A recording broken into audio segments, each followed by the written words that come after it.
Hawa nafsu hanyalah kenikmatan sesaat. Allah melarang hambanya untuk mengikuti hawa nafsu.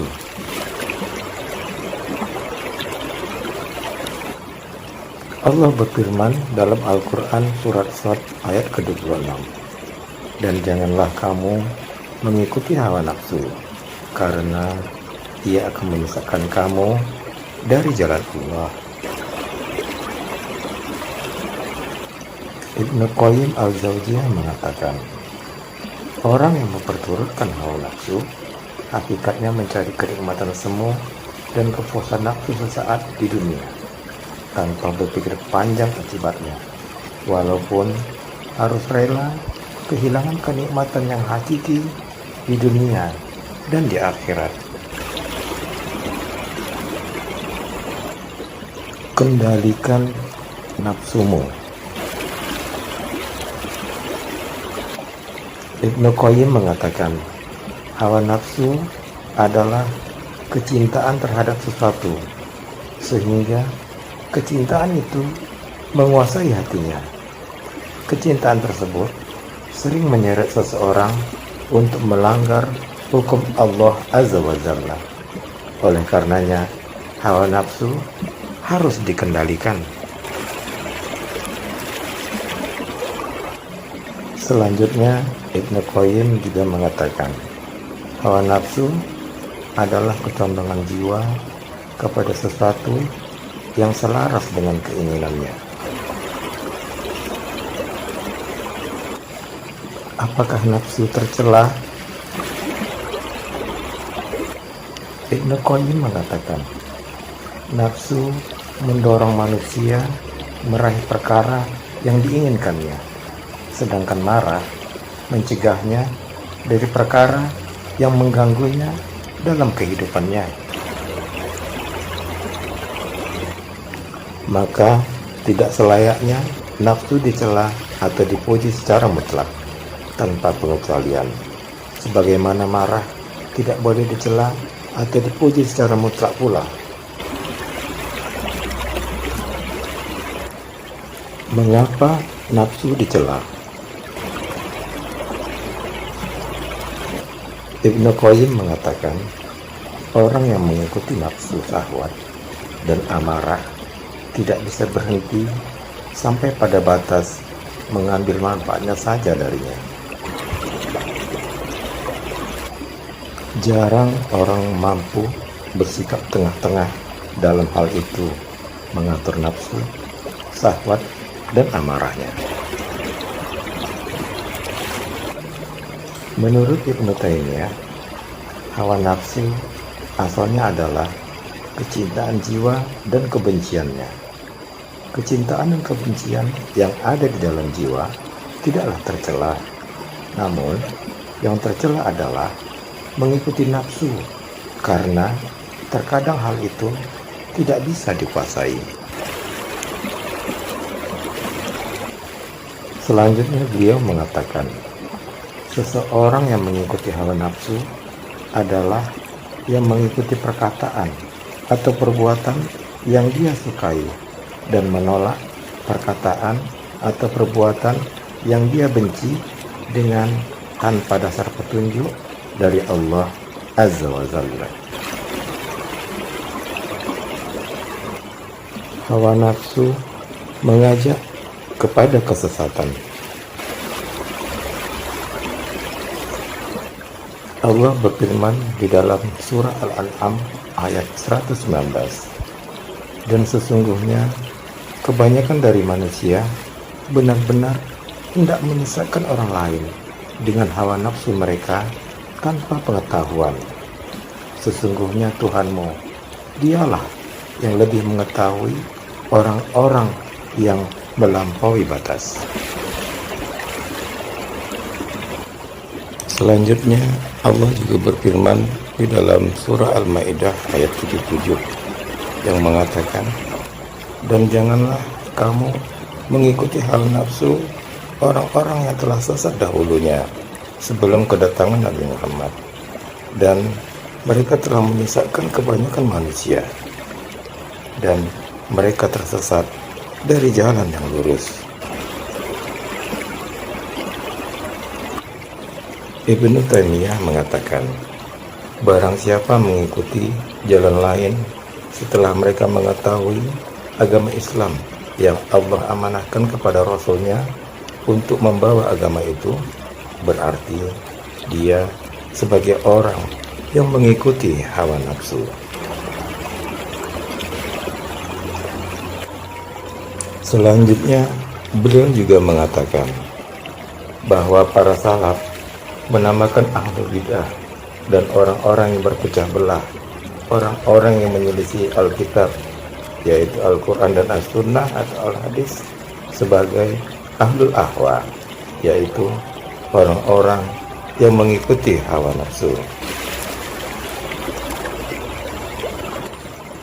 Karena mereka menerima apa yang mereka sukai dan menolak apa yang mereka benci dengan dasar hawa nafsu, kesenangan semata, tanpa petunjuk dari Allah Azza wa Jalla.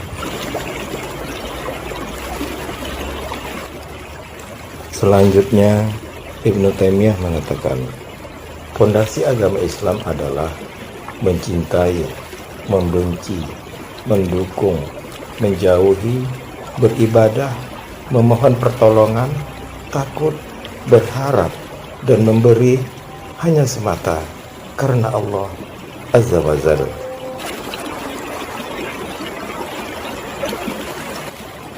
Semua ini dilakukan dengan mengikuti Rasulullah, karena perintahnya adalah perintah Allah, larangannya adalah larangan Allah, dan memusuhinya berarti memusuhi Allah, dan mentaatinya berarti mentaati Allah.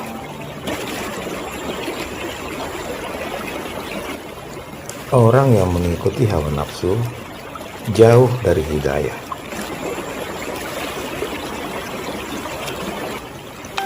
Allah berfirman di dalam Al-Quran surat Al-Qasas ayat 50. Dan siapakah yang lebih sesat daripada orang yang mengikuti hawa nafsunya dengan tidak mendapat petunjuk dari Allah sedikit pun. Sesungguhnya Allah tidak memberi petunjuk kepada orang-orang yang zalim.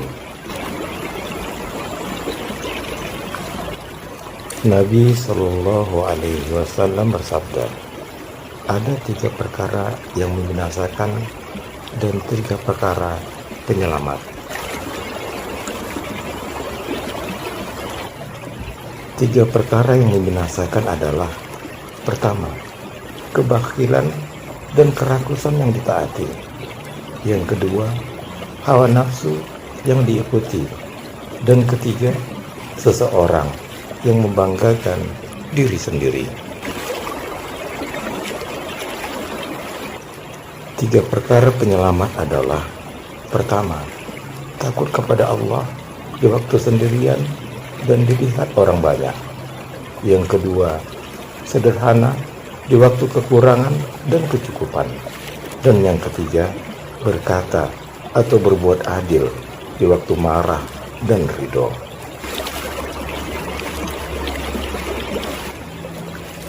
Takutlah kepada Allah.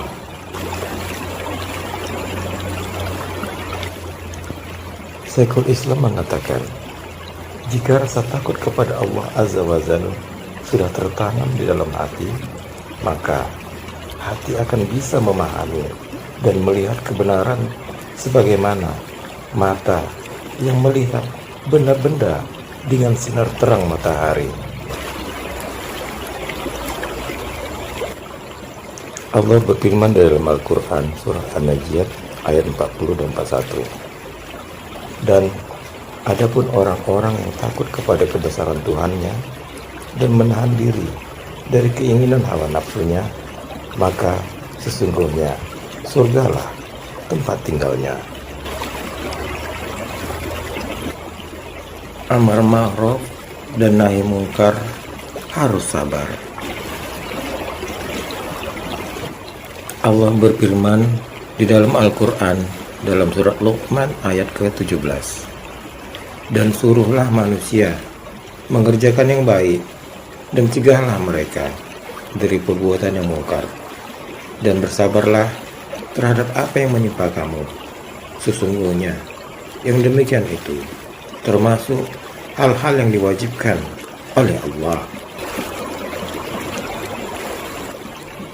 Doa agar terhindar dari sifat buruk.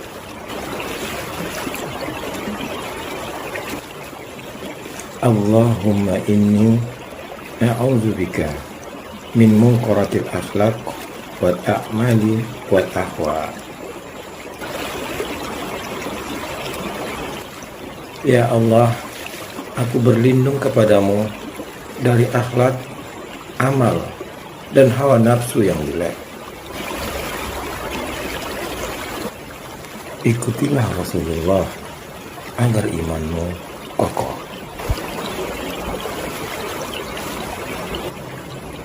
Nabi Shallallahu Alaihi Wasallam bersabda, tidaklah beriman salah seorang di antara kalian sampai ia menundukkan hawa nafsunya untuk tunduk pada ajaran yang aku bawa. Tundukkan egomu kepada Rasulullah. Allah berfirman di dalam Al-Quran surat An-Nisa ayat 65. Maka demi Tuhanmu, mereka pada hakikatnya tidak beriman hingga mereka menjadikan kamu hakim terhadap perkara yang mereka perselisihkan. Kemudian mereka tidak merasa dalam hati mereka sesuatu keberatan terhadap putusan yang kamu berikan, dan mereka menerima dengan sepenuhnya. Tetaplah berdakwah tanpa pesanan atau tekanan. Allah berfirman di dalam Al-Quran surah As-Surah ayat ke-15. Maka karena itu serulah mereka kepada agama ini, dan tetaplah sebagaimana diperintahkan kepadamu, dan janganlah mengikuti hawa nafsu mereka. Utamakan syariat dari duniamu. Allah berfirman di dalam Al-Quran surah At-Taubah ayat ke-24. Katakanlah, jika bapak-bapak, anak-anakmu, saudara-saudara, istri-istrimu, kaum keluargamu, harta kekayaan yang kamu usahakan, perniagaan yang kamu khawatiri kerugiannya, dan tempat tinggal yang kamu sukai adalah lebih kamu cintai dari Allah dan Rasulnya dan dari berjihad di jalannya, maka tunggulah sampai Allah mendatangkan keputusannya, dan Allah tidak memberi petunjuk kepada orang-orang yang fasik. Tips dikala bimbang menentukan sesuatu. Jika Anda bimbang menghadapi dua alternatif pilihan keputusan, Anda tidak tahu mana yang paling bahaya, maka tinggalkanlah sesuatu yang paling dekat atau disukai hawa nafsumu, karena sikap yang terdekat dengan kesalahan itu ada pada mengikuti hawa nafsu. Musuh utamamu adalah dirimu. Allah berfirman di dalam Quran surah Al-Ankabut ayat ke-69. Dan orang yang berjihad di jalan kami akan memberikan kepada mereka hidayah kepada jalan-jalan kami.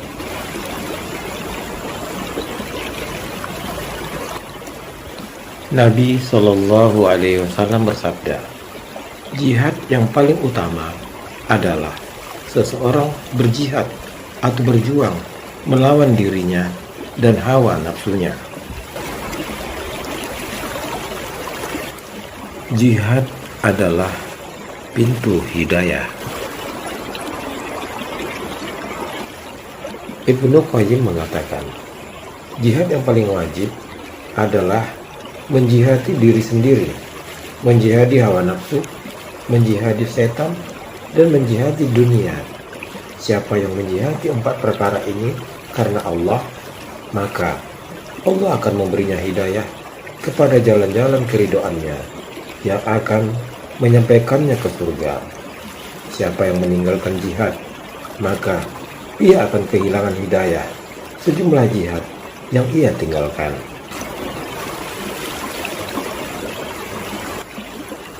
Taklukkan batinmu.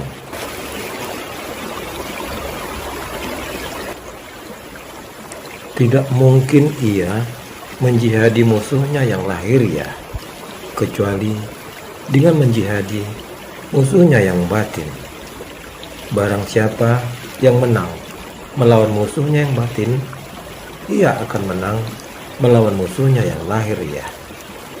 Dan siapa yang kalah oleh musuhnya yang batin, ia akan dikalahkan oleh musuhnya yang lahiriah. Fawaidul Fawaid, halaman 177. Al-Hasan Al-Basri pernah ditanya, "Wahai Abu Sa'id, jihad apa yang paling afdal?" Jawab beliau, "Jihadmu melawan hawa nafsumu."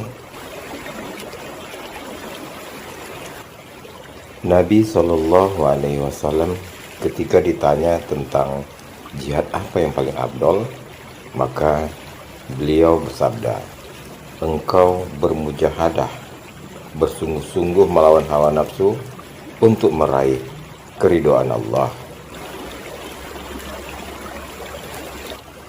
Apakah engkau menjadikan hawa nafsu sebagai Tuhanmu? Allah berfirman di dalam Al-Quran, surah Al-Jasiyah ayat ke-23. Maka, pernahkah kamu melihat orang yang menjadikan hawa nafsunya sebagai Tuhannya? Dan Allah membiarkannya berdasarkan ilmunya, dan Allah telah mengunci mati pendengaran dan hatinya dan meletakkan tutupan atas penglihatannya. Maka siapakah yang akan memberinya petunjuk sesudah Allah membiarkannya sesat? Maka mengapa kamu tidak mengambil pelajaran? Benteng iman. Iman diumpamakan sebagai sebuah negeri yang punya 5 benteng. Benteng yang pertama terbuat dari emas, yang kedua dari perak, yang ketiga dari besi, yang keempat dari batu, dan yang kelima dari batu bata mentah. Selama para penjaga benteng menjaga dengan baik benteng dari batu bata mentah, maka benteng yang lain akan aman. Namun, bila mereka teledor, musuh akan bertekad kuat merobohkan benteng selanjutnya, lalu berikutnya, dan begitu seterusnya, hingga akhirnya semuanya luluh lantak. Demikian pula iman. Dia memiliki 5 benteng. Benteng yang pertama, keyakinan. Yang kedua, keikhlasan. Yang ketiga, menunaikan yang wajib. Yang keempat, menunaikan yang sunnah. Yang kelima, menjaga adab-adab. Selama hamba menjaga adab-adab dengan baik, setan pun tak akan bisa merobohkannya. Namun, bila ia meninggalkan adab, setan akan rakus untuk merongrong yang sunnah, lalu yang wajib, kemudian merongrong keikhlasan, dan akhirnya menghancurkan keyakinan. Jika setan menggoda, berdoalah dan alihkan perhatian.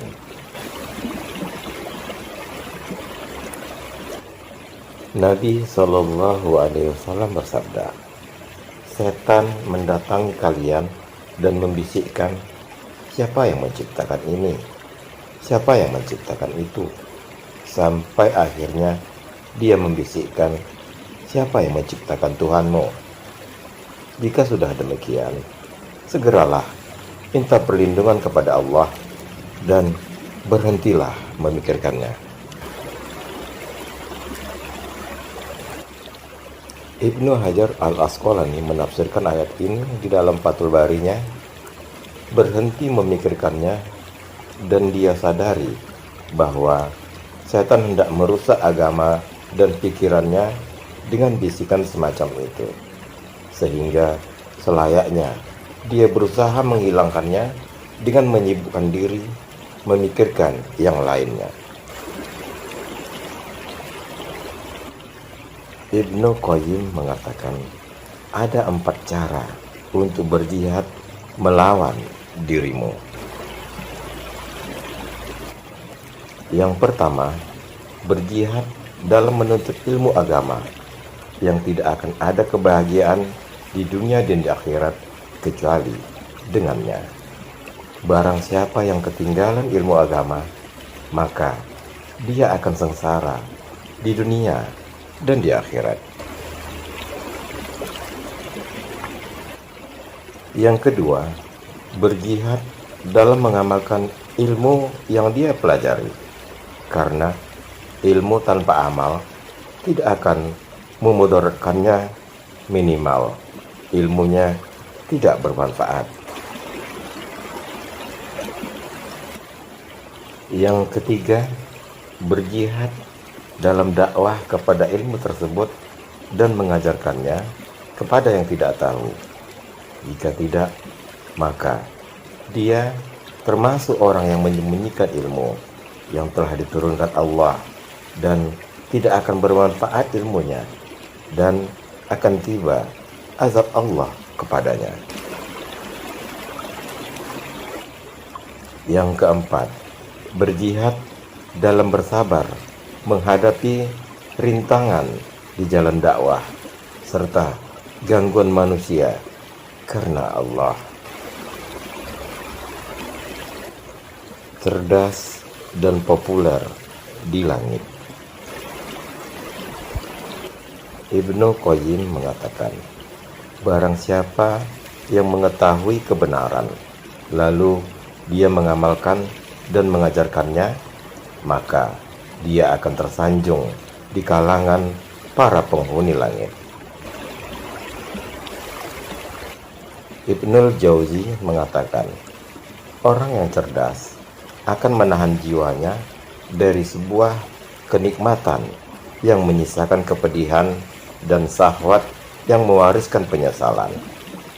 Cukuplah ukuran ini sebagai pujian bagi kecerdasan dan celaan bagi hawa nafsu. Dunia ini adalah tempat bersenda gurau. Allah berfirman di dalam Al-Quran surah Al-An'am ayat ke-32, dan tidaklah kehidupan dunia kecuali hanyalah permainan dan senda gurau belaka, dan sungguh kampung akhirat itu lebih baik bagi orang-orang yang bertakwa. Apakah kalian tidak mau berpikir? Syekh Abdurrahman As-Sa'di menafsirkan ayat ini. Hakikat kehidupan dunia adalah sekedar permainan dan senda gurau. Permainan dengan anggota badan dan senda gurau dalam masalah hati akhirnya akan menyebabkan seseorang hamba sibuk dengan dunia, seperti anak-anak yang asik dengan mainannya. Negeri akhirat lebih baik dan lebih kekal. Bagi orang yang bertakwa, kehidupan akhirat lebih baik kondisinya maupun sifatnya, serta lebih kekal dan abadi. Di dalamnya terdapat segala sesuatu yang diinginkan oleh jiwa, menyenangkan dipandang mata, berupa kenikmatan yang bisa dirasakan oleh roh. Di dalamnya banyak kesenangan dan sukacita. Itu semua tidak bisa dirasakan oleh setiap orang, namun hanya khusus untuk orang-orang yang bertakwa, yang melakukan perintah-perintah Allah dan meninggalkan serta menjauhi larangannya. Prioritaskan akhirat. Kehidupan dunia sangat dekat dan pendek waktunya, dan kehidupan di dunia berlangsung sebelum kehidupan akhirat yang abadi. Kenikmatan yang dirasakan di dunia hanyalah kenikmatan badan, bukan kenikmatan hati. Dengan kondisi demikian, tidaklah manusia mau berpikir, tidakkah manusia mau menggunakan akalnya? Hendaknya mereka menyadari manakah di antara kehidupan dunia dan akhirat yang lebih pantas untuk didahulukan. Iman dan amal soleh. Allah berfirman di dalam Al-Quran surah An-Nahl ayat ke-97. Barang siapa yang mengerjakan amal soleh, baik laki-laki maupun perempuan, dalam keadaan beriman, maka sesungguhnya akan kami berikan kepadanya kehidupan yang baik.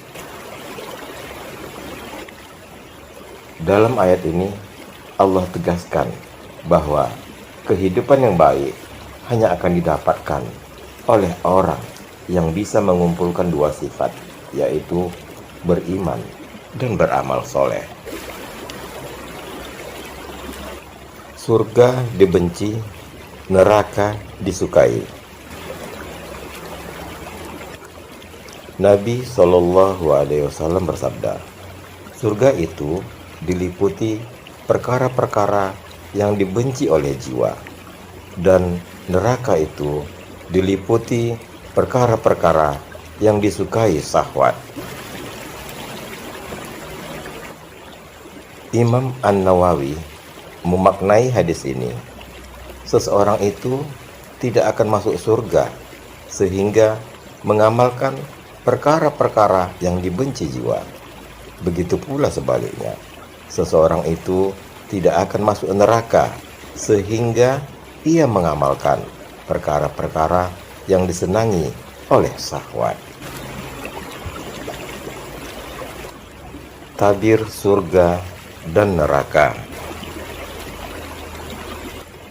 Selanjutnya, Imam An-Nawawi mengatakan, demikian itu dikarenakan ada tabir yang menghiasi surga dan neraka, berupa perkara-perkara yang dibenci ataupun yang disukai jiwa.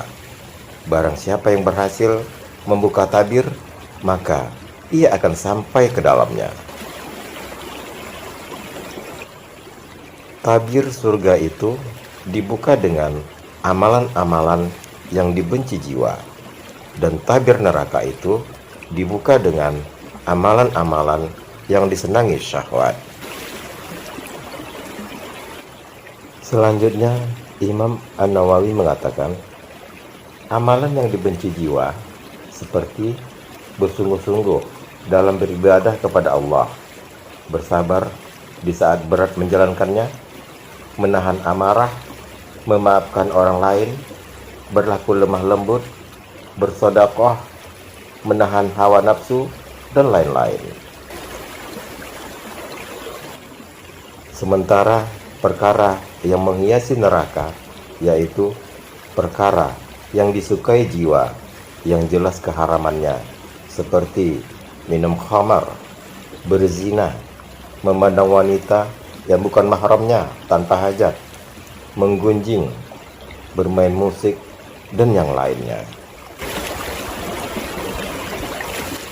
Cukup sekian saja dulu. Terima kasih telah menonton video ini hingga selesai.